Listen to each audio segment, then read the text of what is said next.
સારું, આજે આપણે વિદ્યતે હૃદય ગ્રંથિથી ચાલુ કરવાનું છે ને?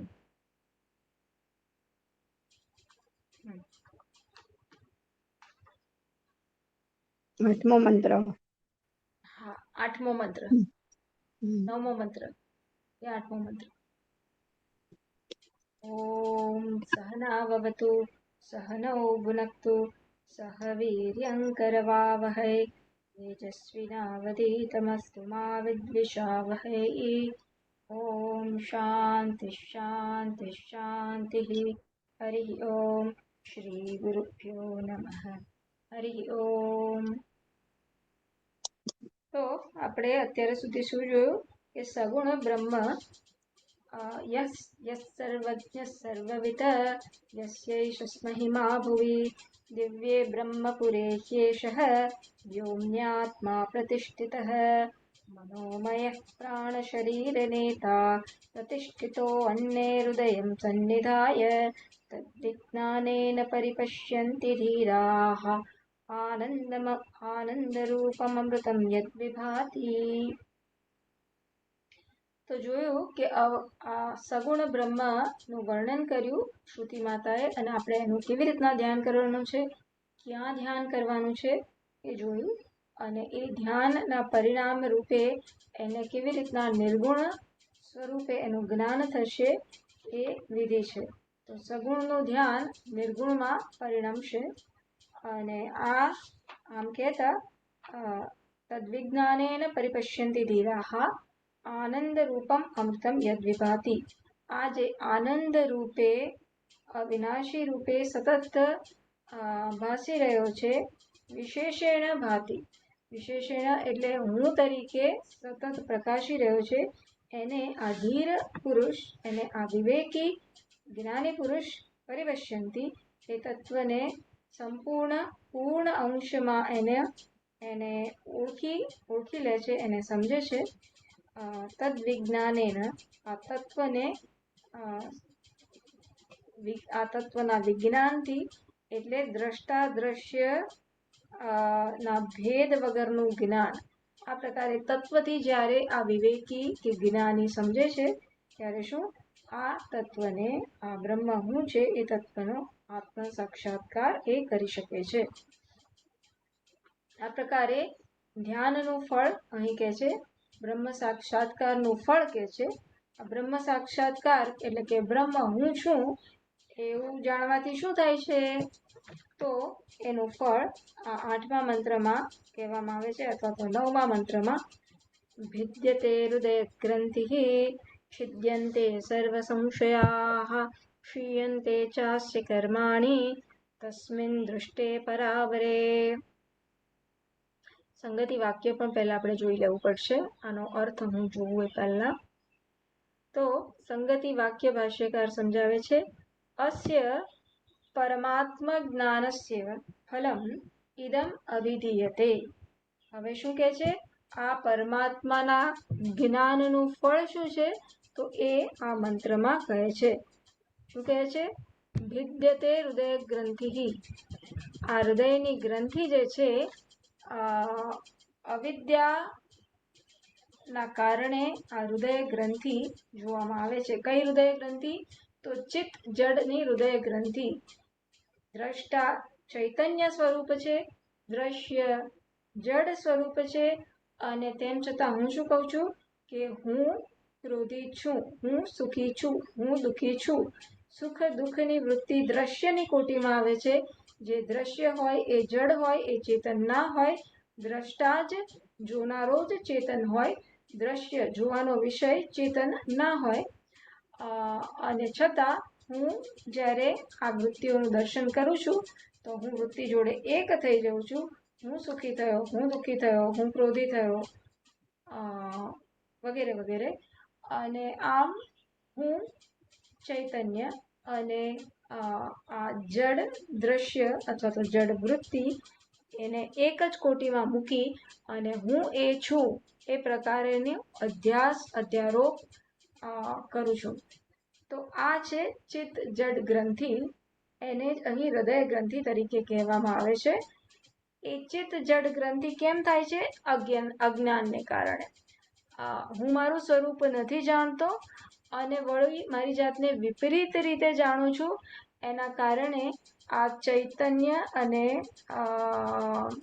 જડની ગ્રંથિનો ગૂંચવાડો એક ઊભો થાય છે અને આને જ હૃદય ગ્રંથિ કહે છે. એ હૃદય ગ્રંથિ કેમ છે? અધ્યાસ કેમ છે? મનના ઉપાધિના લક્ષણ આત્મા ઉપર પડે છે, આત્માના ઉપાધિના લક્ષણ મન ઉપર પડે છે, એ પ્રકારની ગ્રંથિ છે. જેમ લોખંડનો ગોળો અને અગ્નિ. તો એમાં શું થાય છે? અગ્નિના ગુણ લોખંડ ધારણ કરે છે, લોખંડના ગુણ અગ્નિ ધારણ કરે છે. અગ્નિ ગોળ નથી અને છતાં અગ્નિ જાણે ગોળ હોય એ પ્રકારનો લાલ લોખંડનો ગોળો એમ આપણે જોઈએ ત્યારે હકીકતમાં શું જોઈએ છે? લોખંડનો ગોળો જોઈએ છે અને અગ્નિ, આ બે તત્વ જોઈએ છે. પણ આપણે શું કહીએ છીએ? લાલ લોખંડનો ગોળો, લાલ ગરમ લોખંડનો ગોળો, આ પ્રકારનું તત્વ હોય. લોખંડ ગરમ અને હોય, લોખંડ ગરમ ના હોય. એ ઉષ્ણતા ક્યાંથી આવે છે? ઉષ્ણતા અગ્નિમાંથી આવે છે. અગ્નિ ગોળ હોય, અગ્નિ ગોળ ના હોય. અગ્નિનું ગોળપણું લોખંડમાંથી આવે છે અને છતાં આપણે શું કહીએ છીએ? આ લાલ ગરમ લોખંડનો ગોળો. તો એમાં કેવી રીતના એકબીજાના ધર્મ એકબીજા ઉપર અધ્યારોપિત કરીને આપણે આવું કંઈક કહીએ છીએ કે લાલ લોખંડનો ગોળો. એવી જ રીતના અહીં હું સુખી છું, હું દુઃખી છું, હું જીવ છું, વગેરે વગેરે જે પણ આપણે ગ્રંથિઓ, જે પણ આ પ્રકારના ખ્યાલ ને સેવીએ છે એ શેના કારણે છે? આ અવિદ્યાના કારણે છે.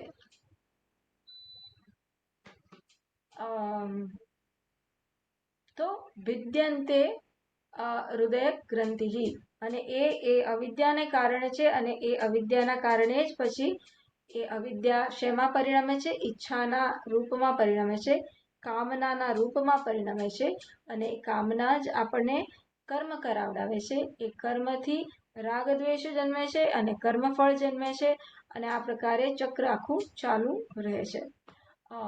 તો એમાંથી આપણે બહાર જ નથી આવી શકતા. આ જ સંસાર ચક્ર છે. તો જ્ઞાનનું ફળ શું છે? વિદ્યતે હૃદય ગ્રંથિ. આ જે અધ્યાસથી જન્મેલી જે આજે પહેલું તો આ જે અધ્યાસ છે, હૃદય ગ્રંથિ કઈ છે? અધ્યાસ. અધ્યાસ કહો કે પછી અવિદ્યા કહો, તો જ્ઞાનથી આ અધ્યાસનો, ભ્રમનો, અજ્ઞાનનો, અવિવેકનો નાશ થાય છે, એનું ભેદન થાય છે. છિદ્યંતે સર્વ સંશયા, અને સર્વ સંશયો દૂર થાય છે. કે આમ તો હતું હશે, પણ મારો તો અનુભવ છે કે હું અલ્પ છું અને મારી બુદ્ધિ આટલી જ ચાલે છે અને તમે કેમ ના કહો છો કે હું સર્વજ્ઞ છું, વગેરે વગેરે. તો આ પ્રકારના જે સંશયો છે એ પણ છેદાઈ જાય છે. ક્ષીયંતે ચ અસ્ય કર્માણિ, અને આ વ્યક્તિના બધા કર્મ પણ, પ્રારબ્ધ સિવાયના બધા કર્મ પણ ક્ષીણ થાય છે. ક્યારે? તસ્મિન દૃષ્ટે પરાવરે, કે જ્યારે આ વ્યક્તિ, આ સાધક પર અને અવર એનો આશ્રય એવા ચૈતન્યને ઓળખે છે, હું તરીકે ઓળખે છે, ત્યારે એની સર્વ આ બ્રહ્મને જ્યારે એ હું તરીકે ઓળખે છે, આ બ્રહ્મ જે કારણ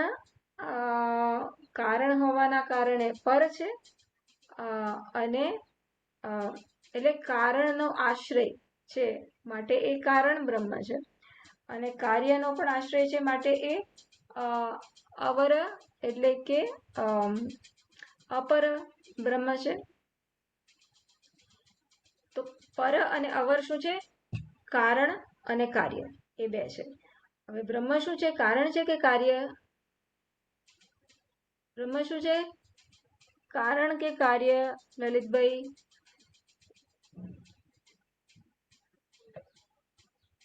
કોણ કહેશે મને? બીજું કોણ જવાબ આપશે? કિરણબેન, બ્રહ્મ શું છે? કાર્ય છે કે કારણ?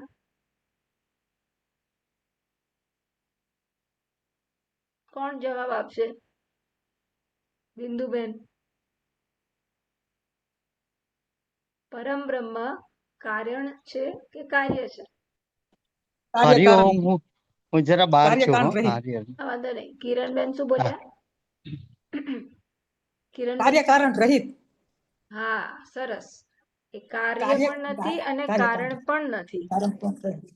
તો આ અક્ષર બ્રહ્મ કાર્ય અને કારણનું પણ જે સ્વરૂપ છે, તો કારણ શેના સંદર્ભમાં કહીશું? કાર્યના સંદર્ભમાં કારણ કહીશું. પણ જ્યારે જોઈશું કે જેને હું કાર્ય તરીકે જોઉં છું એ તો હકીકતમાં એ મારો મનનો ભ્રમ છે. આ તો માટી જ ઘડા તરીકે પરિણામ અભિવ્યક્ત થાય છે. તો કાર્યની સત્યતા કે સત્તા અને કારણની સત્તા એક હોય ત્યારે હું કારણ પણ છે ને કાર્ય પણ છે એવી રીતના વાત કરી શકું. પણ આ કારણ જ કાર્ય રૂપે અભિવ્યક્ત થાય છે, એટલે કાર્ય જેવી કોઈ વસ્તુ નથી એ પ્રકારે મને સમજાય. અથવા તો કાર્યનું સ્વરૂપ પણ, કાર્યનું તત્વ પણ એ જ ચૈતન્ય છે, કારણનું તત્વ પણ એ જ ચૈતન્ય છે. તો બંને સમજી શકાય. મુખ્યત્વે તો એવી રીતના સમજવાનું છે કે કાર્યના સંદર્ભમાં કારણ છે, પણ જ્યારે જોઈએ કે એક જ તત્વ છે, કાર્ય કારણ આ પ્રકારનું એક જ તત્વ છે માટી, તો પછી કાર્ય ઘડો અને કારણ માટી આવું રહેશે, એક જ તત્વ છે. પછી જ્યારે બુદ્ધિ એવી રીતના બદલાઈ જશે કે હા ભલે અત્યાર સુધી કેમ કાર્યકારણની પ્રક્રિયા આપણને કીધી? કારણ કે અત્યારે આપણે કાર્યમાં એટલા અટવાયેલા છે કે આપણી નજર કારણ સુધી જતી જ નથી. એટલે આપણી નજર હવે આ તરફ જે મુખ્ય વસ્તુ ઉપર જાય, સૂક્ષ્મ વસ્તુ ઉપર જાય, એના માટે કારણ કાર્યની પ્રક્રિયા સમજાવે. એટલે હવે જ્યારે આપણે જોતા થઈ ગયા કે વોટ ઇઝ ઈશ્વર, તો એક જ તત્વ જ્યાં હોય તો પછી ભેદભાવ ક્યાં રહ્યો? એક જ તત્વ હોય તો પછી આ જુદું અને પેલું જુદું એવું ક્યાં રહ્યું? એક જ તત્વ છે માટી છે, એક જ તત્વ છે ઈશ્વર છે, તો પછી જે છે એ એક જ તત્વ છે એવું સાબિત થાય. એટલે કારણ પણ કાર્યના સંદર્ભમાં બ્રહ્મને આપણે બ્રહ્મ ઉપર કારણપણું કે બ્રહ્મમાં કારણત્વ નો આક્ષેપ કે એનો અધ્યારોપ થાય છે. તો કાર્યના સંદર્ભમાં બ્રહ્મને કારણ કહેવામાં આવે છે. એની મેતે તો બ્રહ્મ એના સ્વરૂપમાં જ નિષ્ઠ છે, એનું સ્વરૂપ ચૈતન્ય માત્ર જ છે. તો જેમ સુષુપ્તિમાં કેવું છે બ્રહ્મ, જે જાગ્રત અને સ્વપ્નમાં જે બ્રહ્મ કારણ બને છે આ કાર્ય જગતનું, એ જ બ્રહ્મ સુષુપ્તિમાં શું બને છે? સુષુપ્તિમાં એને કારણ બ્રહ્મ કહીશું? સુષુપ્તિમાં એને કારણ પણ નહીં કહીએ, કારણ કે કાર્યના સંદર્ભમાં કારણ કહીએ છે. પણ સુષુપ્તિમાં તો એવી કોઈ વૃત્તિ પણ નથી, એ માત્ર છે, એના નિર્ગુણ સ્વરૂપમાં એ છે. તો નિર્ગુણ અને સગુણ સમજવું હોય તો શું સમજવાનું? આ જાગ્રત, સ્વપ્ન અને સુષુપ્તિ જોઈ લો. આપણું સ્વરૂપ જાગ્રત અને સ્વપ્નમાં આ સગુણ બ્રહ્મની જેમ કાર્યકારણની આ શું કહેવાય ઇન્ટરેક્શન, કાર્યકારણના ભેદ વાળું આપણે જોઈએ છે. સુષુપ્તિમાં શું થાય છે? કાર્ય મટી જાય છે, કાર્ય નથી રહેતું. તો સ્વપ્નમાં પણ કાર્ય તો રહે છે, એટલે મનથી કલ્પિત કાર્ય રહે છે, એટલે એના સંદર્ભમાં પણ કારણ તો છે. પણ હવે સ્વપ્નમાંથી તમે સુષુપ્તિમાં આવ્યા, સુષુપ્તિમાં આ દૃશ્ય પણ હવે રહેતું નથી, દૃશ્યની કોઈ વૃત્તિ રહેતી નથી. તો શું થાય છે? એ સુષુપ્તિમાં એ કાર્ય જગત નથી, તો કાર્ય જગત નથી તો કારણ જગત પણ નથી, અને તો ખાલી ચૈતન્ય છે એવું આપણે કહીએ છીએ. અને ત્યારે તો એ જ સગુણ બ્રહ્મ જે જાગ્રત અને સ્વપ્નમાં આપણે સગુણ તરીકે જોતા હતા. કેમ સગુણ? કારણ કે એમાં કારણત્વ આપણે લાવતા હતા, રાઈટ? એટલે કયું સગુણત્વ? કે બ્રહ્મ આ સ્વપ્ન જગતનું કે જાગ્રત જગતનું કારણ છે, અધિષ્ઠાન છે પણ કારણ છે. એ જ વસ્તુ હવે આપણે સુષુપ્તિમાં નથી જોતા, એટલે સુષુપ્તિમાં શું કહીએ છીએ, એ કારણથી પણ રહિત છે. કારણરૂપી ઉપાધિથી પણ સુષુપ્તિમાં બ્રહ્મ રહિત છે. એટલે એ જ સગુણ બ્રહ્મને, ઉપાધિ સહિતના સગુણ બ્રહ્મને અથવા તો આત્માને, સગુણ આત્માને, કારણરૂપી ઉપાધિ ધરાવનાર સગુણ આત્માને હવે સુષુપ્તિમાં હું કેવો જોઉં છું, નિરુપાધિક સ્વરૂપે એને જોઉં છું. બસ એ જ રીતના. તો ક્યારે પણ કન્ફ્યુઝન થાય કે આ શું છે એક્ઝેક્ટલી, તો આપણે આપણા જ 3 અવસ્થાઓનું જરાક નિરીક્ષણ કરી લેવાનું. સ્વપ્ન, જાગ્રત અને સુષુપ્તિનું નિરીક્ષણ આ રીતના કરીશું તો બહાર જે થઈ રહ્યું છે એની સમજ બહુ જ સરળતાથી અહીં સમજી શકીશું. તો વિદ્યતે હૃદય ગ્રંથિ, આ પ્રકારે તસ્મિન પરાવરે, એ જ્યારે આ પર અને અવર બ્રહ્મને આ બધા જ સગુણ આ બધા ગુણોથી પર એ પ્રકારે નિર્ગુણ સ્વરૂપે જોશે, સ્વરૂપભૂત રૂપે જોશે, ચૈતન્ય રૂપે જોશે, પોતાના હું તરીકે જોશે, ત્યારે શું થશે? આકાશ તો એક જ છે, ઘટાકાશ મહાકાશ તો એ મારો ભ્રમ હતો. કેમ ભ્રમ હતો? કારણ કે અત્યાર સુધી આ ઘડાને મેં મારું શરીર માની લીધું હતું, અને ઘડામાં રહેલો આકાશ એટલે હું, અને ઘડાથી બહાર રહેલો આકાશ એટલે ઈશ્વર, એવું મેં સમજ્યું હતું. અને આ બીજા નાના મોટા ઘડા છે એ અમારા ભાઈ બહેન છે અથવા તો દુશ્મન છે, એવું સમજ્યું હતું. એટલે શું થતું હતું? ખટાખટ થતી હતી. રસોડામાં વાસણ ખખડે એ રીતના આ પણ ખટાખટ થતી હતી કે પેલાએ મને આવું કર્યું અને પેલાએ પેલું કર્યું, પેલા આકાશે મને આવું કર્યું, પેલા આકાશે મારી જોડે બોલ્યો નહીં, પેલા આકાશે આમ કર્યું હતું, એવું કરીએ છે. પણ જ્યારે એને સમજ પડશે તસ્મિન દૃષ્ટે પરાવરે, કે જે છે એ તો આકાશ જ છે, આ એક આકાશ અને બીજું આકાશ અને ત્રીજું આકાશ એવું છે જ નહીં, અને આ જીવ આકાશ અને ઈશ્વર આકાશ એવું પણ નથી. તો શું થશે? તો વિદ્યતે હૃદય ગ્રંથિ, અત્યાર સુધીનો જે શોક હતો, જે શેમાંથી જન્મ્યો હતો? અવિદ્યા, અધ્યારોપ, ભ્રમ, એમાંથી જે અવિવેક, આ બધામાંથી જે જન્મ્યો હતો એ એનું ડિસ્ટ્રોય થઈ જાય છે, એ મટી જાય છે, એનું છેદન થઈ જાય છે. વિદ્યતે, ભાષ્યકાર કહેશે, અને ચિત્યંતે સર્વ સંશયા. એવું તો કેમનું હોય? હું ઘટાકાશ, હું મહાકાશ કેમ ન હોઈ શકું? તો આ પ્રકારના સંશયો હોય એનું પણ નિવારણ થાય છે, કારણ કે હવે એને નિશ્ચયાત્મક બુદ્ધિ છે કે હા, આકાશમાં ભેદભાવ નથી. આ ભેદભાવ તો ઉપાધિના કારણે જણાતા હતા. આ ઘટરૂપી ઉપાધિમાં હું પણ અથવા તો તાદાત્મ્ય કરતો તો હું, એટલે મને એવું થતું હતું કે હું આ ઘટ પૂરતો જ સીમિત છું. આ પ્રકારે એ જ્યારે તત્વને સાચી રીતના નિર્ગુણ સ્વરૂપે જોવે છે ત્યારે એની અવિદ્યાથી મુક્ત થાય છે, સંશયોથી મુક્ત થાય છે, અને તો પછી એના કર્મથી પણ મુક્ત થાય છે. કેમ? કારણ કે કર્મ કોને ચોંટે? કર્તાને ચોંટે. અને હવે એને શું સમજ પડે છે કે હા, હું તો કોઈ દિવસ કંઈ કરતો જ નહોતો, આત્મા તો નિર્વિકાર છે, આત્મા કશું નથી કરતો, તો કોણ કરે છે? ઉપાધિ કરે છે. ઉપાધિ તો જડ છે, જડ વસ્તુ કર્મ ના કરી શકે, તો કર્મ કોણ કરે છે? કર્મ કોણ કરે છે? કોણ ઉત્તર આપશે? કર્મ કોણ કરે છે? ચેતન કરે છે કે બુદ્ધિ કરે છે કે અહંકાર કરે છે? શું કરે છે? કોણ કરે છે? કે કોઈ નથી કરતું? કર્મ કોણ કરે છે?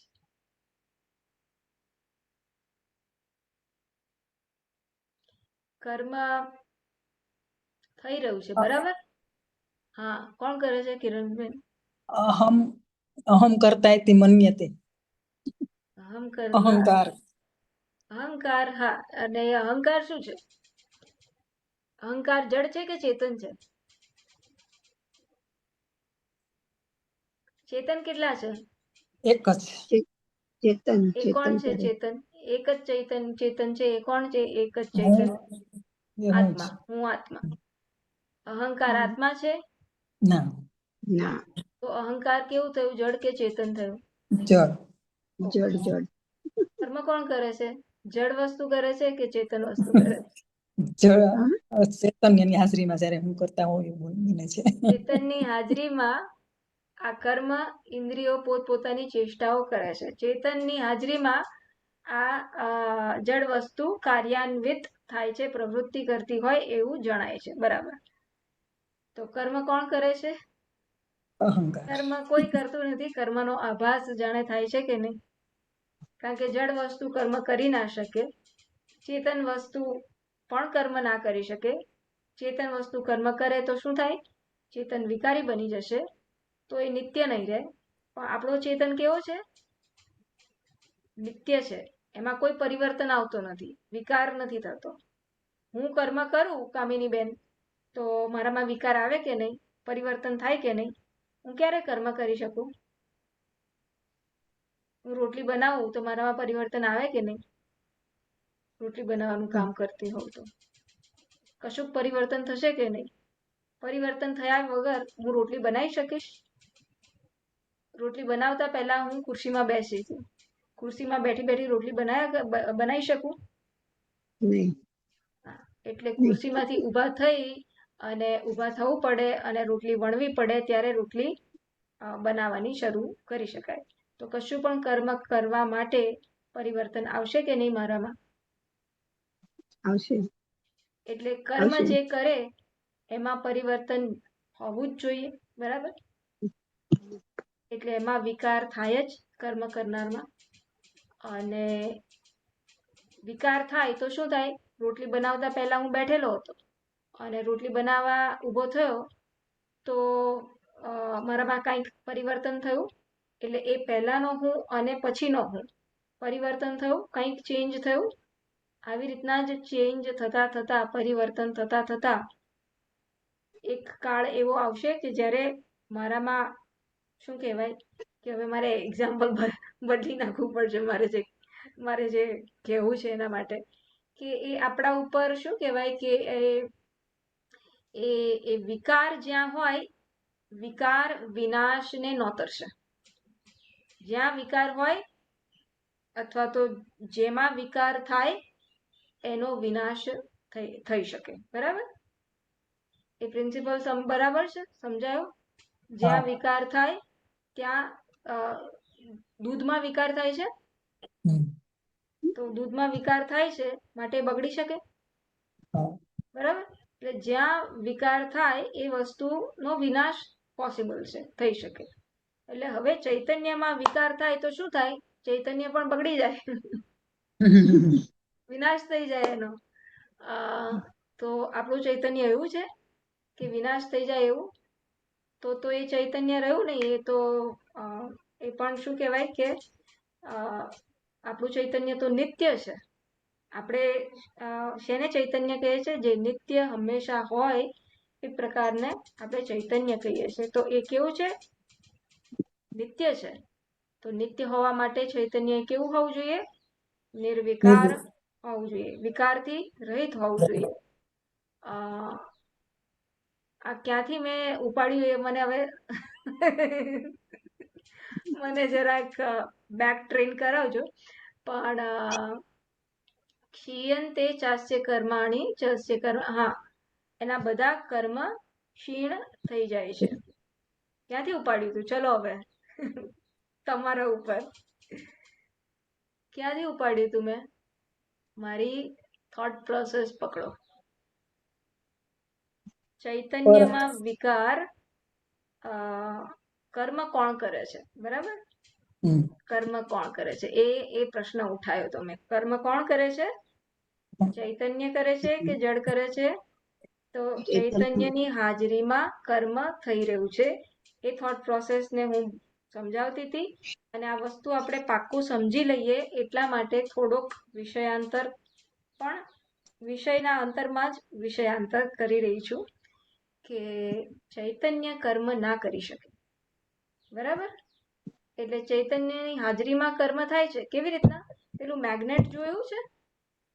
મેગ્નેટની ચુંબક. હાજરીમાં શું થાય? લોખંડની કરચો આમ અટ્રેક્ટ થાય ને, તો મેગ્નેટમાં કર્તૃત્વ છે?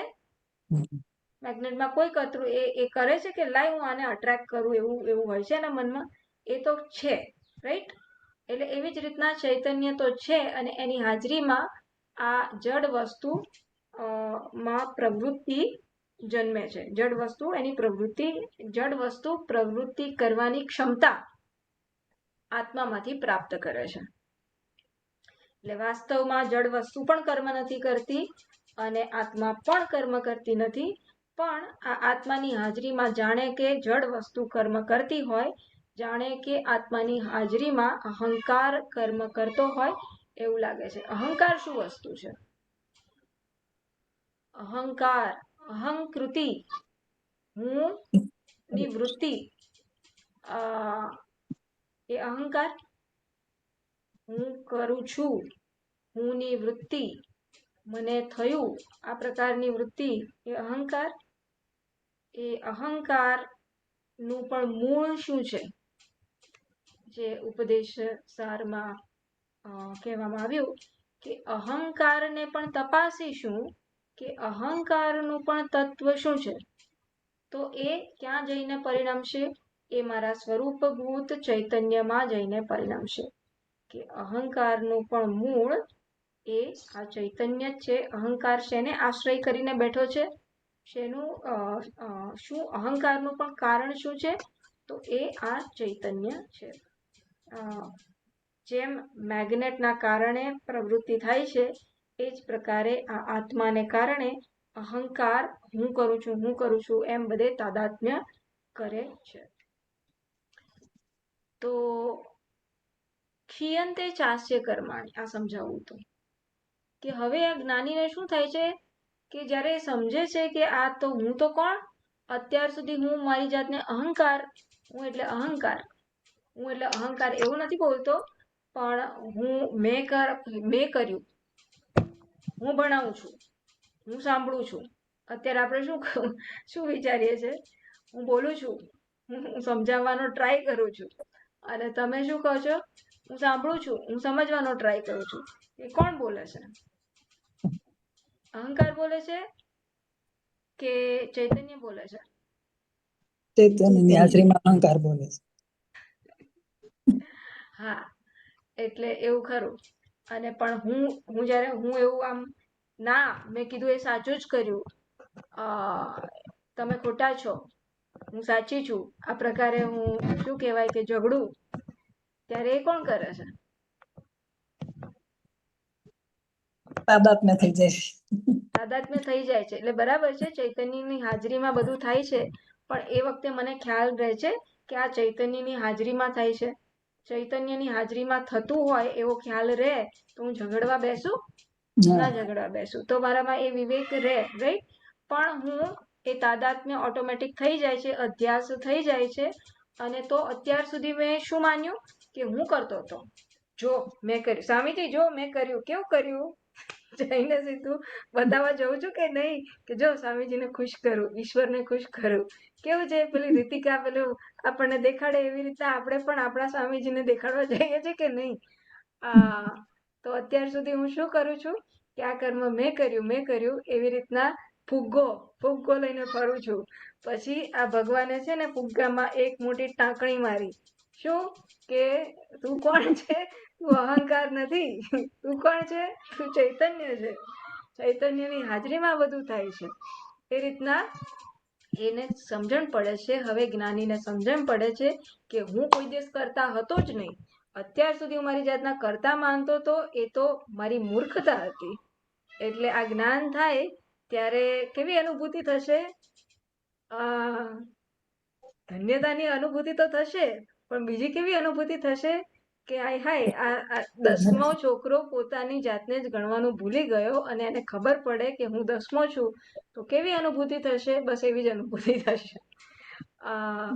પણ આ પ્રકારે એને હવે સમજણ પડે છે કે હું ક્યારેય કરતા હતો જ નહીં. અને તો પછી એ કર્મનું શું થાય છે? હું ક્યારે કરતા હતો નહીં તો એ કર્મ અત્યાર સુધી કર્યા એનું શું થાય છે? પણ હું ક્યારે કરતા હતો જ નહીં તો કર્મ મેં કર્યા એવું કહેવાય.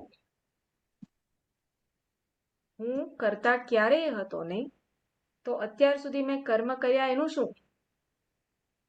પણ હું ક્યારેય કર્મ કરતો જ નહોતો. અત્યાર સુધી જે કર્મ કર્યા એ કર્મ મારી આત્માની હાજરીમાં થયા. હું એને બ્રહ્મથી હું કરતા હતો એ પ્રકારે માનતો હતો, એ પ્રકારનો ભ્રમ ધરાવતો હતો. હવે જ્યારે મને મારા સ્વરૂપનું જ્ઞાન થયું ત્યારે આ ભ્રમથી હું મુક્ત થયો. અને તો પછી હવે એ કર્મનું ફળ કોને જશે? એ હવે કર્મ ફળ એનું શું થશે? જેને જાય એને, આપણને નહીં જાય એટલી તો ખરી. સ્વપ્નમાં મેં શું જોયું? મેં એક સ્વપ્ન જોયું કે લોટરી લાગી અથવા કઈ ઢંગનું સ્વપ્ન જોવું પડશે ને મારે, અથવા તો ચલો ચોરી કરી અને પછી પકડાઈ ગયો અને પોલીસ હવે મને જેલમાં નાખી અને હવે તો મારો શું કહેવાય કે ડી ડે આવી ગયો છે, ફાંસીએ ચડાવવાના છે. અને જેવો ફાંસીએ ચડાવવા જાય છે કે એકદમથી આંખ ખુલે છે, પછી પેલા ચોરી કરી અને પછી ફાંસીએ ચડાવે એ બધાનું શું થાય છે? એ બધાનું ફળ કોને મળે છે? એ કર્મ પણ સાચું હતું? તો કર્મ પણ સ્વપ્નમાંથી જાગું છું ત્યારે ખબર પડે છે કે એ કર્મ પણ એ સ્વપ્ન પૂરતું જ સીમિત હતું. એ કર્મ પણ રહ્યું નહીં તો કરતા પણ નથી, કર્મ પણ નથી ને કરતાય નથી, તો કર્મ ફળની મારે ક્યાં ચિંતા કરવાની જરૂર? તો જેમ જાગું છું ત્યારે હું કર્મ ફળની ચિંતા નથી કરતો અને કર્મ ફળ કોઈને લેપાતું નથી. એ જ પ્રકારે આ પારમાર્થિક સત્યનું મને જ્ઞાન થશે પછી મારે કર્મનું ફળ કોને મળશે એની ચિંતા, એટલીસ્ટ મારે ચિંતા કરવાની જરૂર રહેશે? ચિંતા કરવાની કાંઈ જરૂર નથી. હું કોણ? હું સચ્ચિદાનંદ સ્વરૂપ. બરાબર? એ પ્રકારનું હું બ્રહ્મ, હું પૂર્ણ, હું આનંદ, હું નારાયણ, એ પ્રકારનું જ્ઞાન થશે. આ પ્રકારે મારા જે પણ પહેલાના અત્યાર સુધીના સંચિત કર્મ હશે એ ક્ષીણ થશે અને જ્ઞાન પછી પણ હું જે કાંઈ કર્મ કરીશ, નિત્ય નૈમિત્તિક કર્મ તો કરીશ જ, સુઈશ, ખાઈશ વગેરે વગેરે, હરીશ ફરીશ, તો એમાં થોડાક કર્મ તો થશે જ. તો એનું ફળ મળશે ના, કારણ કે એમાં પણ કર્તૃત્વ બુદ્ધિ નહીં હોય મારી, કે હું કરતા છું એ પ્રકારની બુદ્ધિ મારી નહીં હોય તો કર્મ ફળ મને એના પણ નહીં મળે. પણ અત્યારે પ્રારબ્ધ કર્મનું શું? કે જે કર્મો પરિપાક, જે કર્મ ફળ રૂપે પરિપાક થયેલા છે અને આ પ્રારબ્ધ શરીર મને ભગવાને આપ્યું છે જે પ્રારબ્ધ કર્મના કારણે, એનું શું? તો કે એ તો ભોગવવાના રહ્યા, પણ તો એટલું તો દુઃખ ખરું ને? પણ ના, એ જ્ઞાની કેવી રીતના એને ભોગવશે? જ્ઞાનીને આપણને એ દુઃખ લાગે છે કે આર્થરાઇટિસ થયું તો આપણને એ દુઃખ થાય છે. જ્ઞાનીનું જ્ઞાન કેવું છે કે હા, એ દુઃખ ને બધું થાય છે પણ એ ક્યાં છે? ઉપાધિમાં છે, એ આત્મામાં નથી. આ પ્રકારની સ્પષ્ટતા, આ પ્રકારનો વિવેક એને છે એટલે ભોગવવાનું બધું ભોગવાય છે પણ એમાં એ તાદાત્મ્ય હવે નથી કરતો.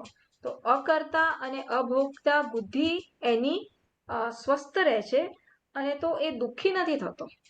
પીડા ભલે ભોગવતો હશે પણ એ દુઃખ, એ હું દુઃખી છું આ પ્રકારનો ભ્રમ એનામાં જન્મતો નથી. આ પ્રકારે ચૈતન્ય શું છે? હું ચૈતન્ય છું. આ પ્રકારના પોતાના સ્વરૂપનું જ્ઞાન જ્યારે એને થાય તો વિદ્યતે હૃદય ગ્રંથિ, એના સર્વ ભ્રમથી એ મુક્ત થાય છે, સર્વ સંશયથી એ મુક્ત થાય છે અને એના બધા કર્મ નો ક્ષીણ થાય છે. પ્રારબ્ધ કર્મ તો ભોગવવાના રહ્યા, પણ એ સિવાયના સંચિત અને આગામી કર્મ, પાછળના કરેલા અને હવે પછી જે કર્મ કરશે, આ બધાનું કોઈ ફળ એને ભોગવવું પડતું નથી. અને પ્રારબ્ધ કર્મ પણ એ કેવી રીતના ભોગવે છે? ગુણો જ ગુણોમાં વર્તે છે. ઇન્દ્રિય એના વિષયોમાં પ્રવર્તમાન છે. હું આત્મા કશું નથી કરતો અને કશું ભોગવતો નથી. આ પ્રકારનું એનું સ્પષ્ટ જ્ઞાન હશે. હવે જઈએ આપણે ભાષ્યમાં. તો ભાષ્યકાર કહે છે વિદ્યતે હૃદય ગ્રંથિ. આ શબ્દ છે મંત્રના. તો વિદ્યતે હૃદય ગ્રંથિ. આ હૃદય ગ્રંથિ શું છે? તો કહે છે ભાષ્યકાર અવિદ્યા વાસના પ્રચય. આ અવિદ્યામાંથી જન્મનારી જે વાસનાઓ છે, જે આપણા બ્રહ્મ છે, એ સૂક્ષ્મ શરીરમાં કેવી રીતના પ્રવર્તમાન છે, કેવી રીતના રહેલા છે? વાસનાઓ તરીકે. આપણી બધી ટેવોના રીતના. બરાબર? આપણને જે ટેવ પડેલી છે એનું મૂળ શું છે? અવિદ્યાના કારણે. આપણા પોતાની એક સમજ છે અને અવિદ્યામાંથી રાગ, અવિદ્યામાંથી કામના, કામનામાંથી રાગ દ્વેષ. એ જ રાગ દ્વેષ વાસનાઓ ઉત્પન્ન કરશે. તો દરેક વખત હું કર્મ કરીશ તો એ કર્મનું એક અદૃષ્ટ ફળ આવશે. એ કર્મ કરવાની એક ટેવ મને પડશે, ચીલો પાડશે. એ ચીલો કેવી રીતના આપણા વ્યક્તિત્વમાં સ્ટોર થશે? વાસનાના રૂપમાં.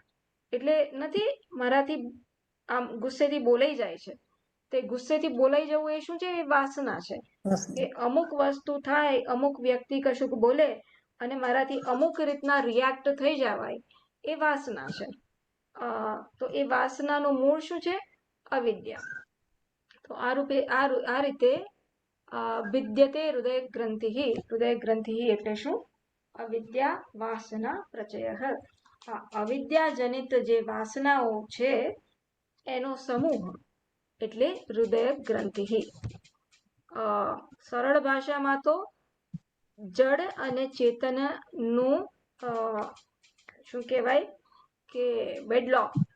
આ જડ અને ચેતનની ગ્રંથિને આપણે હૃદય ગ્રંથિ કહીએ છીએ. પણ એ જડ અને ચેતન, જે મેં કીધું દ્રષ્ટા અને દ્રશ્યની ગ્રંથિ, એને મિક્સ કરવું આ રીતના કે હું દ્રષ્ટા એક સત્તા ધરાવું છું અને દ્રશ્ય બીજી સત્તા ધરાવે છે, અને છતાં હું આ દ્રશ્ય છું એવું કહું છું. જ્યારે હું કહું છું કે હું સુખી છું, હું દુઃખી છું, તો હું શું કહું છું? આ દ્રશ્ય એવી સુખની વૃત્તિ એ હું છું. તો બે અલગ કોટીમાં છે અને છતાં હું એક કોટીમાં મૂકું છું. આને આપણે ચિત્ત જડ ગ્રંથિ કહીએ છીએ, હૃદય ગ્રંથિ કહીએ છીએ. એ સરળ ભાષામાં અવિવેકના કારણે જન્મે છે, અધ્યાસને કારણે જન્મે છે. એને જ ભાષ્યકાર શું કહે છે? અવિદ્યામાંથી જન્મતી આ પ્રકારના વાસનાનો સમૂહ એટલે હૃદય ગ્રંથિ. એ ક્યાં રહેલી છે? આ હૃદય ગ્રંથિ ક્યાં રહેલા છે? અમારા બધા બ્રહ્મ ક્યાં છે? તો બુદ્ધિમાં રહેલા છે. એટલે બુદ્ધિને આશ્રય કરીને આ અવિદ્યામાંથી જન્મનારા બધી વાસનાઓનો સમૂહ બુદ્ધિમાં રહેલો છે. બધો બ્રહ્મ ક્યાં છે? બુદ્ધિમાં છે. અને એ શું છે? તો આ અવિદ્યા, આ કામનાનો એ કામ હશે, કામના છે. બરાબર? અવિદ્યા વાસનાનો સમૂહ છે. એ કેવી રીતના કાર્યાન્વિત થાય છે? આપણે અવિદ્યાને જોઈએ છે? આપણે અવિદ્યાને નથી જોતા. અવિદ્યા જોઈ શકાય? ના જોઈ શકાય. વાસના જોઈ શકાય? વાસના ના જોઈ શકાય. તો શું જોઈએ છે? જોઈએ છે ઈચ્છા. આપણે શું જોઈએ છે? કે મારામાં આ ઈચ્છા જન્મી, મારાથી આ થઈ ગયું, રિએક્શન જોઈએ છે. આપણે કામના જોઈએ છે અથવા તો આપણે આપણું રિએક્શન જોઈએ છે. તો એ કામના કાર્યને આપણે કાર્યનું દર્શન કરીએ છીએ અને એના ઉપરથી ભાષ્યકાર તારણ કરે છે એ કામનાનું મૂળ શું હોઈ શકે? શું હોવું જોઈએ? અવિદ્યા. અવિદ્યા અને એમાંથી જન્મનારી આ વાસના એ જ કામનાનું મૂળ છે. તો અવિદ્યા વાસના પ્રચય એ કામનાનું વિશેષણ થયું. બરાબર? આ કામના કેવી છે? કામના જે કાર્ય છે, અને આ અવિદ્યા એ કેવી રીતના જન્મે છે? તો આ અવિદ્યાના કારણે જન્મે છે. અવિદ્યામાંથી જન્મનારી વાસનાઓને કારણે એ કામનામાં પરિણમે છે. એ કોને આશ્રય છે? બુદ્ધિને આશ્રય છે, બુદ્ધિમાં છે. કામના અવિદ્યાનું કાર્ય છે અને એ બુદ્ધિને આશ્રય કરીને રહેલી છે. તો ભાષ્યકાર કહે છે શ્રુતિ, બીજી શ્રુતિને ઉદ્ધૃત કરે છે. કેમનું લાગ્યા કે આ હૃદય ગ્રંથિ એટલે કામના? તો કહે છે કામાહ યે અસ્ય હૃદિ શ્રિતાહ ઇતિ શ્રુત્યંતરાત.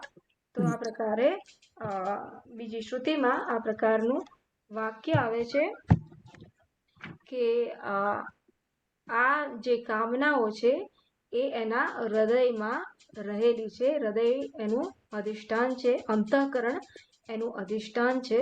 એટલે બુદ્ધિ એનું એટલે કામના ક્યાં રહેલી છે? આત્મામાં નથી રહેલી, બુદ્ધિમાં. ભાષ્યકાર જ કહે છે એ વસ્તુને. કામના અંતઃકરણમાં છે એવું અહીં બીજી શ્રુતિ પણ કહે છે. આગળ ભાષ્યકાર સમજાવશે. આટલું બધું કીધું? આ ઇંગ્લિશમાં કારણ કે બહુ ઇમ્પોર્ટન્ટ છે ને, એટલે પછી ટ્રાન્સલેશન નહીં, ખાલી ઘણી બધી વસ્તુઓ જે સમજવાની હશે એ મેં લખેલી છે આમાં. ચલો, આમ તો ઘણું બધું કવર કર્યું છે. આખો એક વખત મંત્ર જોઈ લઈશું, પછી એમાંથી કંઈક ઇમ્પોર્ટન્ટ હશે તો વાંચી લઈશું, સમજાઈ લઈશ. અસૌ, હૃદય આશ્રય અસૌ, એટલે આ કામના હૃદયને આશ્રય કરીને છે. હૃદય એનું અધિષ્ઠાન છે, અંતઃકરણ એનું અધિષ્ઠાન છે. ન આત્મા આશ્રય, અને આત્મા એનો આશ્રય નથી. કામના આત્મામાં નથી. કામના ક્યાં છે? હૃદયમાં છે અથવા તો અંતઃકરણમાં છે. તાત્પર્ય આ સંસ્કૃત વાક્યનું એટલું જ કે આત્મામાં કામના નથી. કામના ક્યાં છે? હૃદયમાં અથવા તો અંતઃકરણમાં છે. પછી પદાર્થ ચાલી રહ્યો છે, એટલે હવે બીજો શબ્દ ભિદ્યતે. ભિદ્યતે એટલે શું? તો ભીરી ધાતુ છે, કાપવું, બ્રેકડાઉન અથવા કાપવું. તો ભેદન કરવું, છેદન કરવું અથવા તો ભેદન કરવું. શાકભાજીનું ભેદન, કઈ શાકભાજીનું ભેદન થાય છે? એનીવેઝ, ભેદન. પમ્પકિન, કોળું લઈએ એનું ભેદન કરવું પડે ને આપણે. આખું આટલું મોટું કોળું હોય તો એને ભેદવું પડે ને, ભેદવું પડે ને છેદવું પડે. એનીવેઝ, ભેદન. અથવા તો ગોળ, ગોળનો ઢેફો હોય, ગોળ એમાં બરાબર જામશે. ભીધી ધાતુ ટુ બ્રેકડાઉન, તો ગોળના ટુકડા કરવા પડશે ને. એવી રીતના ભીધી. તો આ પ્રકારે આપણા બ્રહ્મને પહેલા તો બ્રેકડાઉન કરવા. આપણા બ્રહ્મ કેવા છે? ગૂંચળા વાળા છે. અને ગોળનો ઢેફો હોય ને પેલો મોટો, એવો છે. હવે એટલો મોટો ગોળ આવ્યો, એને ખબર નહીં એનું શું કહેવાય. એ ગોળના ઢેફાનો કંઈક શબ્દ છે જે મને નથી આવડતો. શું કહેવાય? ભીલી કહેવાય. સારું, ભીલી. તમારા સુરતમાં ભીલી કહેતા છે, અહીંયા બીજું કશું કહે છે? સંસ્કૃત. હા, સંસ્કૃત. ના, પણ આપણે શું કહીએ ગોળના પેલા એને? કઈ નહીં. ગોળ હોય ને, આખો મોટો ઢેફો ના હોય આટલો મોટો, એની વાત કરું છું. એટલે એનીવેઝ, તમે સમજી ગયા કે ગોળનો મોટો ઢેફો છે. હવે આપણે દાળમાં નાખવો હોય તો એમનો એમ હું ઉપયોગ કરી શકું ના? મારે શું કરવું પડે? એને ભેદવું પડે. ભીધી. એને પેલું એ લઈને શું કહેવાય? હું તો બધું રસોડાની બધી વાસણો હું ભૂલી જાઉં છું. તોડવો પડે છે. એનાથી તોડી આપણે? દસ્તાથી. Thank you. તો દસ્તાથી એને તોડવો પડે. એમ મારા મનમાં કેવા બધા ભ્રમ પડેલા છે, ગોળના જેમ બધા બહુ ભ્રમ ગૂંચળા વાળા થયેલા છે. હવે એને દસ્તાથી શ્રુતિ માતા તોડી રહ્યા છે. એ દસ્તાથી એ ભ્રમને તોડવા પડે છે. વિદ્યતે એટલે શું? ભેદમ વિનાશમ, એટલે એનો ભેદ કરવો, એનો વિનાશ કરવો. વિનાશમ આયાતિ, વિનાશ પામવું એટલે વિનાશ, એનો વિનાશ કરવો. આગળ કહે છે છિદ્યંતે. ભિદ્યંતે આવ્યું, પછી હવે છિદ્યંતે આવ્યો. છિદ્યંતે શું છે? એના જેવું જ, છેદન કરવું, કાપવું. છિદ્યંતે સર્વે સંશયા, બરાબર, એ સમજાવે છે. તો બધા સંશયોનું છેદન કરે છે, એને પણ કાપી દે છે, એને મૂળમાંથી કાઢી દે છે. સર્વે એટલે શું? ભાષ્યકાર સમજાવે છે, સર્વે જ્ઞેય વિષયા, જે પણ જાણવાનો વિષય છે એમાં જે પણ સંશય હોય, સંશય એટલે શું? લૌકિકાનામ સંશય એટલે નહીં, ભાષ્યકાર સમજાવે છે કે કેવી રીતના આપણે બધા મનુષ્ય છે એ લોકોને મૃત્યુ સુધી હંમેશા કંઈક ને કંઈક સંશય રહ્યા જ કરે છે. એટલે એવું નથી કે એક કે બે સંશયનું નિવારણ કર્યું એટલે પતી ગયું, એક પત્યું પછી બીજું ઊભું થયું, પણ આનું શું? ના પણ ઓકે, આ સમજાઈ ગયું, પણ આનું શું? એ રીતના મૃત્યુ સુધી, આ મરણાત મૃત્યુ સુધી આ લોકોમાં આપણે સંશય જન્મ્યા જ કરે છે એવું જોઈએ છે. કેવી રીતના? તો કહે છે ગંગા સ્રોતોવત. ગંગા ક્યારથી વહે છે? ક્યાં સુધી વહે છે? વહ્યા જ કરે છે. એનો અંત આવે છે, એને ક્યાંય વચ્ચે વિભાજન થાય છે કે સેપરેશન થાય છે? ના. એ જ પ્રકારે મારા સંશયો પણ ગંગાના સ્રોતવત પ્રવૃત્તા, એ ક્યારે એ અટકતા જ નથી, એક પછી એક જન્મ્યા જ કરે છે.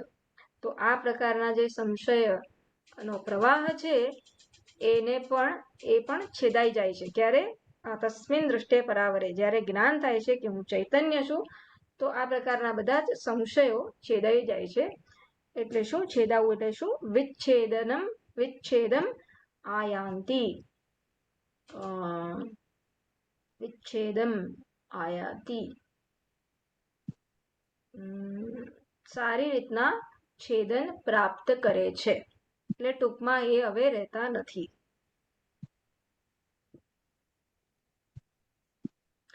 પછી કે છે ભાષ્યકાર, અસ્ય એટલે આ જે વ્યક્તિ છે, આ જે સાધક છે, કોણ? વિચ્છિન્ન સંશયસ્ય, કે જેના બધા સંશયો છિન્ન થઈ ગયા છે, હવે રહ્યા નથી. અને શું? નિવૃત્ત અવિદ્યસ્ય, જેની અવિદ્યાનું પણ નિવારણ થઈ ગઈ છે, જેનામાંથી અવિદ્યા નીકળી ગઈ છે, નિવૃત્ત થઈ ગઈ છે, એવા સાધક એનું શું? યાની વિજ્ઞાન ઉત્પત્તે, એની વિજ્ઞાનના ઉત્પત્તિ પહેલા એને જ્ઞાન થયું કે હું ચૈતન્ય સ્વરૂપ છું. એ પહેલાના એને જે પણ કર્મ કર્યા હતા આ જન્મમાં અને આના પહેલાના જન્મના કર્મ, એનું શું થાય છે? એનું એટલે કે સંચિત કર્મનું, અને બીજું શું? અપ્રવૃત્ત ફલાની, અને જે કર્મો એ હવે જ્ઞાન પછી કરશે કે જેને ફળ આપવાનું શરૂ નથી કર્યું, એટલે આગામી કર્મ, તો એનું શું થશે? જ્ઞાન ઉત્પત્તિ સહભાવિની આગામી કર્મ ક્ષીયંતે કર્માણી, આ બધા કર્મો એના ક્ષીણ થઈ જશે. એટલે કે આ બધા કર્મ એનું કર્મફળ નહીં આપે, એનું કર્મફળ આણે નહીં ભોગવવું પડે. પરંતુ શું? નતુ એતત જન્મ આરંભકાણી પ્રવૃત્ત ફલત્વાત, પરંતુ જે આ જન્મને આરંભ આપનાર જે પ્રારબ્ધ કર્મ છે, જેના કારણે આપણો જન્મ થયેલો છે અને આ આખું જીવન ભોગવી રહ્યા છે, એ પ્રારબ્ધ કર્મ એ તો એને તો ઓલરેડી ભોગવવાનું, એને ઓલરેડી એ પ્રવૃત્ત થઈ ગયા છે, કર્મફળ આપવા માટે પ્રવૃત્ત થઈ ગયા છે, અને માટે એ તો એને ભોગવવા જ રહ્યા, એનો એ ક્ષીણ થતા નથી, એ તો ખાલી ભોગવવાથી જ ક્ષીણ થાય છે. આગળ છેલ્લે કહે છે તસ્મિન એટલે શું? સર્વજ્ઞ અસંસારણી. કોને જોવાના છે? આ પ્રકારના ચૈતન્ય કે જે સર્વજ્ઞ છે, જે અસંસારી છે, એ પ્રકારના આ બ્રહ્મને, જે પર અને અવર નો જે પર અને અવર, એટલે આ અગેન પદાર્થ છે, એટલે આખા વાક્યના રૂપમાં નહીં બેસે. તસ્મિન એટલે સર્વજ્ઞ અસંસારી, આ અસંસારી એવા જે સર્વજ્ઞ બ્રહ્મ છે એને તસ્મિન કીધું. એ બ્રહ્મને જ્યારે પર અવરે, પરંચ કારણ આત્મના, તો કારણ હોવાના કારણે એને પર કીધું, અને અવરમ ચ, આજે હું કેમ આવું કરું છું, અને અવરમ ચ કાર્ય આત્મના, અને અવર કેમ કીધું? કાર્ય આત્મા હોવાના કારણે અવર કીધું. તો કાર્યના સંદર્ભમાં એને અવર કીધું, અને કારણના સંદર્ભમાં એને પર કીધું. તસ્મિન પર અવરે સાક્ષાત અહમસ્મી ઇતિ દૃષ્ટે. એક શું જોવે છે? એ આ પર અને અવરના રૂપમાં, કાર્ય અને કારણના રૂપમાં વાસ્તવિક રીતના કોણ છે? સાક્ષાત હું છું. હું એક જ તત્વ, હું એક જ ચૈતન્ય આ પર અને અવરનું અધિષ્ઠાન છું. આ પર અને અવર તો અધ્યારોપ છે, આ અધિષ્ઠાન ઉપરનો અધ્યારોપ છે. આ પ્રકારની એને સમજ પડે છે કે આ બ્રહ્મ જે સર્વજ્ઞ અને અસંસારી છે એના ઉપર જ આ પર અને કારણ બ્રહ્મ અને કાર્ય બ્રહ્મ એ પ્રકારનો અધ્યારોપ થાય છે. અને એ બ્રહ્મ ક્યાંય ભિન્ન નથી, ક્યાંય બહાર નથી, એ તો હું છે, એ સાક્ષાત હું છે, મારું સ્વરૂપ છે, હું ચૈતન્ય એ મારું સ્વરૂપ છે. આ પ્રકારે એને દૃષ્ટિ, આ પ્રકારે એ સમજે છે, જાણે છે, ઓળખે છે. સંસાર કારણ ઉચ્છેદાન ઉચ્યતે ઇતિ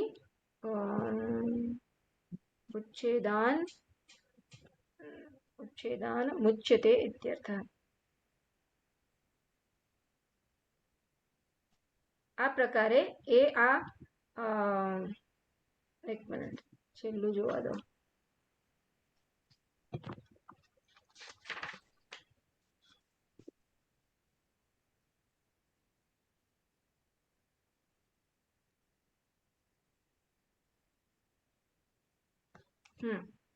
ઓકે, એટલે હવે કારણત્વ પણ નથી રહેતું, રાઈટ?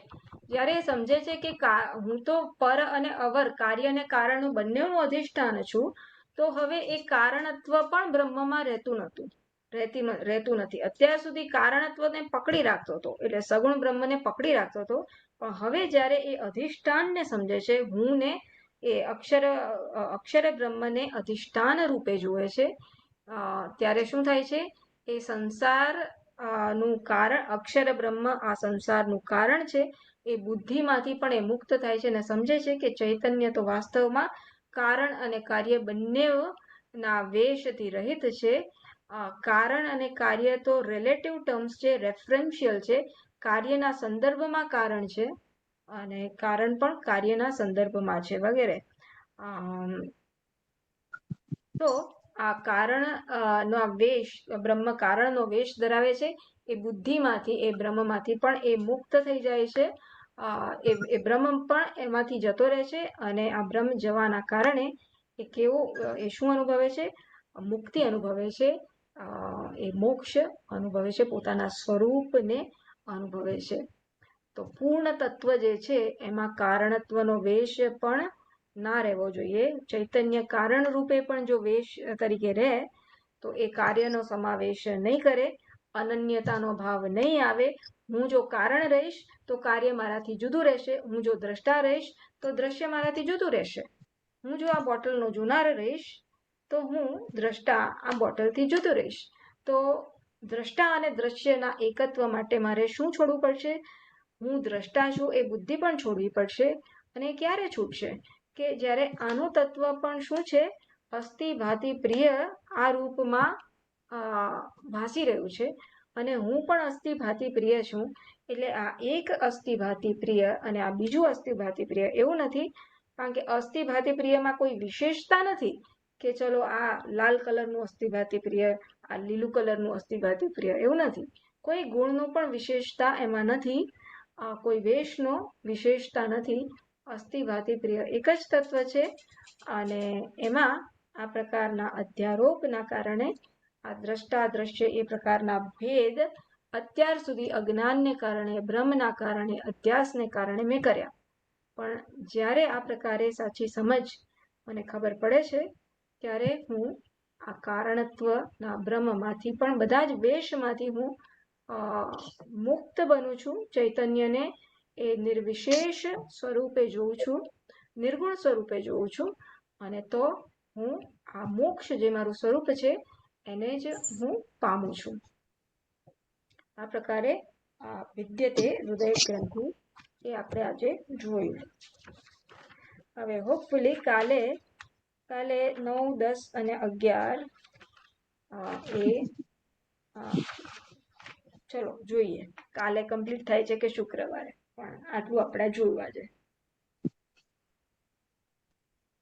ओम पूर्णमदः पूर्णमिदं पूर्णात् पूर्णमुदच्यते पूर्णस्य पूर्णमादाय पूर्णमेवावशिष्यते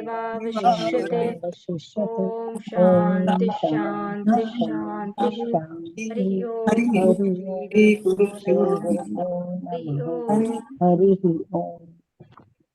ओम हरि ओम हरि ओम हरि हरिओम बधाने हरिओम हरि ओम